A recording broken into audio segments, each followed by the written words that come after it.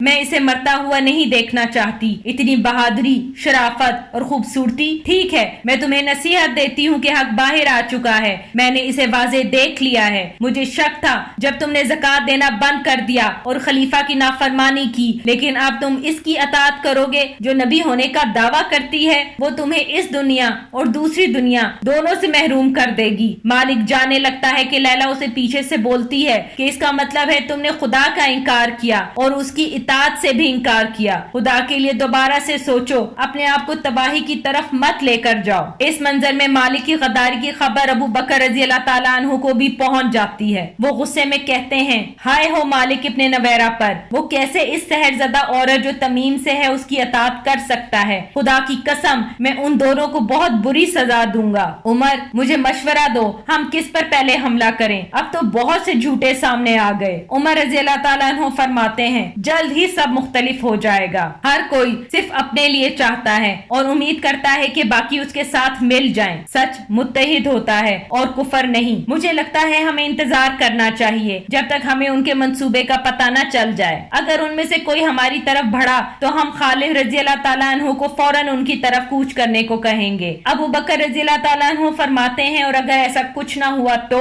عمر رضی اللہ تعالیٰ عنہ فرماتے ہیں اگر ہمیں پتہ چلا کہ سب اپنی جگہ پر ہیں تو ہم سمجھ جائیں گے کہ وہ ہم سے اپنی سرزمین پر لڑنا چاہتے ہیں، اور اگر یہی معاملہ ہوا تو ہم پہلے سجا اور مالک ابن نویرہ سے شروع کریں گے، کیونکہ خالد رضی اللہ تعالیٰ عنہ کی فوج مسلمہ اور حنیفہ قبیلے کے مقابلے میں ان سے زیادہ قریب ہے۔ ہم جانتے ہیں کہ تمیم کی اکثریت مالک کے خلاف ہے اور اسلام کو تھاما ہوا ہے، لیکن مالک کے لوگ انہیں روک رہے ہیں، اگر ہم انہیں شکست دیں تو انشاءاللہ تمیم کے مسلمان ہمارے ساتھ شامل ہو جائیں گے اور مسلمہ کے خلاف ہمیں مزید تقویت ملے گی۔ ابو بکر رضی اللہ تعالیٰ عنہ یہ نصیحت سن کر عمر رضی اللہ تعالیٰ عنہ کے ساتھ روانہ ہو جاتے ہیں اور راستے میں عمر رضی اللہ تعالیٰ عنہ سے مخاطب ہو کر کہتے ہیں کیا تم نے غور کیا عمر کہ ان مرتدوں کی اکثریت دوبارہ بتوں کی عبادت کرنے لگی ہے، انہوں نے اسلام کو چھوڑ دیا ہے اور اکثر تو نبی ہونے کا دعویٰ کرنے لگے ہیں۔ اس منظر میں لیلا مالک پر کچھ پڑھ کر پھونک رہی ہوتی ہے۔ مالک اسے کہتا ہے یہ کیا کر رہی ہو؟ لیلا کہتی ہے کیا تم اس سحر زدہ عورت کے ساتھ تھے؟ کیا اس نے نبی ہونے کا دعویٰ تم پر ثابت کر دیا؟ مالک کہتا ہے کیا تم چپ نہیں ہو سکتی؟ میں سچ میں بہت تھکا ہوا ہوں، مجھے آرام چاہیے۔ لیلا کہتی ہے تم نے اس پہر کبھی آرام نہ کیا، تمہاری طاقت کو کیا ہو گیا ہے؟ کیا تم مجھے اندھا سمجھتے ہو؟ خدا کی قسم اگر تم نے اس عورت سے ملنا نہ چھوڑا